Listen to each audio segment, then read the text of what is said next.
When you're pushed to your absolute limit, when your body has given up and death is just moments away, who shows up to guide you home? For centuries, people in the most extreme survival situations you can imagine have reported the exact same inexplicable thing, a mysterious presence that appears beside them, offering comfort, guidance, and the will to live. Some have called it a guardian angel, a ghost, or just a trick of the mind, but those who've experienced it call it something else, the third man. In 1916, the legendary explorer Sir Ernest Shackleton was facing the end, after his ship, the Endurance, was crushed by Antarctic ice. He and his crew made a harrowing 800-mile open-boat journey to the island of South Georgia. From there, he and two companions began a desperate, last-ditch attempt to save the rest of their men. For 36 agonizing hours, they trekked across the island's uncharted, treacherous mountain ranges, a feat considered nearly impossible even today. They were starving, frostbitten, and at the very edge of collapse, when they finally, miraculously, stumbled into a whaling station. They had survived the impossible. But later, in private journals, Shackleton and his men confessed the same unsettling secret. They weren't alone on that glacier. As Shackleton himself wrote, "It seemed to me often that we were four, not three." This divine companion, as he called it, was one of the first widely documented cases of what would come to be known as the third man factor. The name was popularized by author John Geiger and inspired by Shackleton's account, which also influenced a famous passage in T.S. Eliot's poem, The Wasteland. But what Shackleton experienced wasn't an isolated incident. It was the first major clue to a mysterious psychological event reported by survivors of every catastrophe imaginable, from the highest mountains to the deepest oceans, and even in the heart of our modern world. The third man doesn't just show up on the polar ice. The phenomenon is shockingly consistent across wildly different scenarios. Take Joe Simpson, the mountaineer whose story was famously told in the book and film Touching the Void. In 1985, while climbing in the Peruvian Andes, Simpson fell and shattered his leg. His partner, believing him dead, was forced to cut the rope, sending Simpson plunging into a deep crevasse. Alone, in unimaginable pain, with no hope of rescue, Simpson should have died. But he didn't. Instead, he reported hearing a clear, commanding voice in his head. This voice wasn't sympathetic, it was pragmatic and insistent, giving him orders. It told him to crawl, to ignore the pain, and to just keep moving. For 3.5 days, that voice pushed and guided him on an impossible 7-mile crawl back to his base camp, where he arrived just hours before his partner was set to leave. And this presence isn't always a voice. Sometimes, it's just a feeling. Frank Smythe, a climber who attempted to summit Mount Everest in 1933, wrote about a powerful sensation that he was accompanied by a second person on the lonely slopes. The feeling was so real that he instinctively turned to offer his invisible companion a piece of mint cake.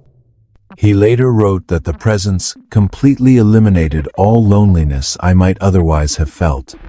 The stories just keep coming. It's been reported by solo sailors battling hurricane-force winds, prisoners of war in extreme isolation, astronauts on the brink of disaster, and even survivors of the September 11th attacks.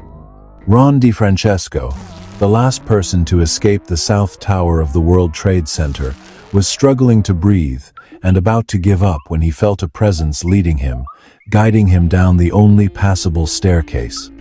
He was one of only 4 people to escape from above the point of impact, and he attributes his survival to this unexplained guide. Over and over, in moments of sheer desperation, when the logical mind quits, something else appears. The question is, what is it? So, what's really going on here? The explanations tend to fall into two major camps, the spiritual and the scientific. For many survivors, the experience is profoundly and undeniably real, a spiritual event. They describe it as a guardian angel, the spirit of a loved one, or a divine intervention. To them, the feeling of peace and unwavering support in the face of death is nothing short of a miracle. This makes perfect sense.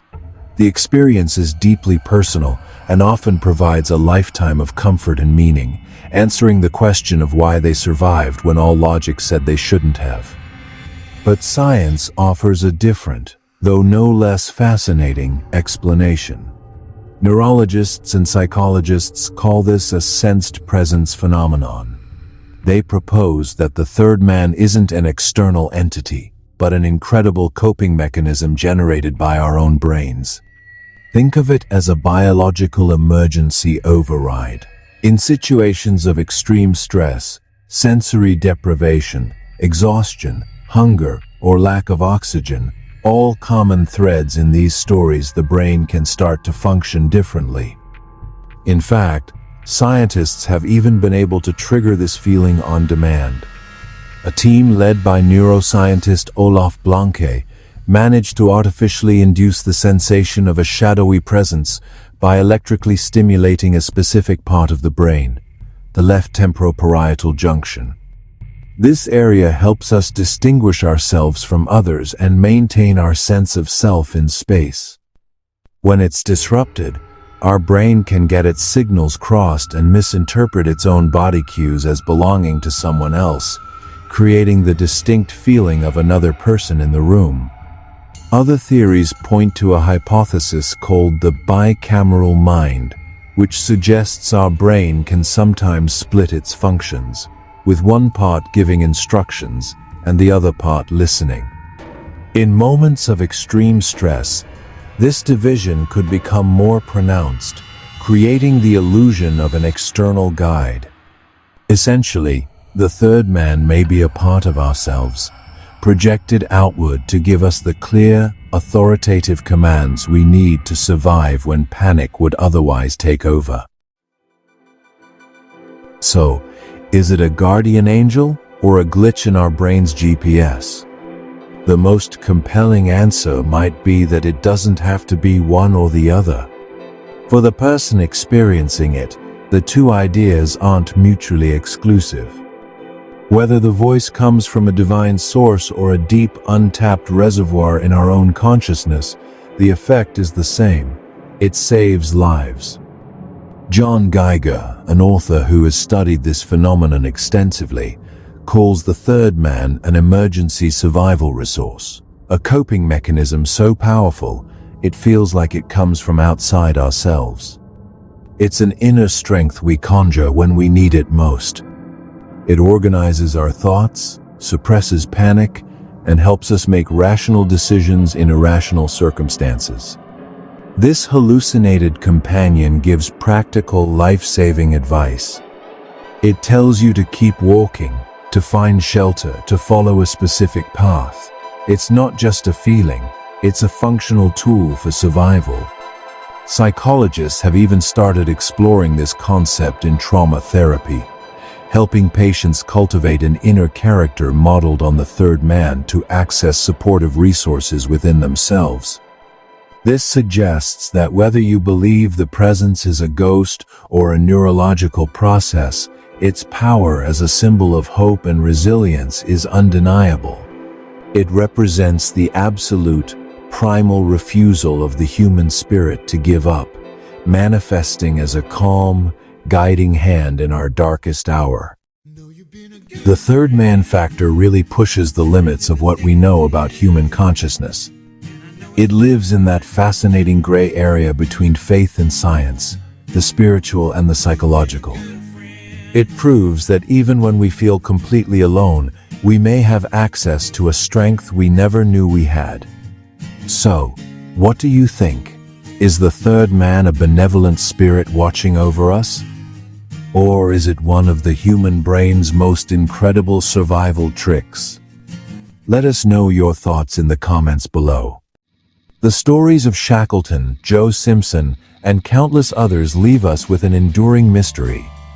In the moments between life and death, our brains, or maybe something else entirely, can conjure a companion to lead us back from the brink. This unseen, unfelt, yet undeniably present guide reveals a profound truth about survival. Sometimes, to save ourselves, we just need to believe we are not alone. If you found this dive into the unexplained as fascinating as we did, be sure to hit that like button and subscribe for more explorations into life's greatest mysteries. Thanks for watching.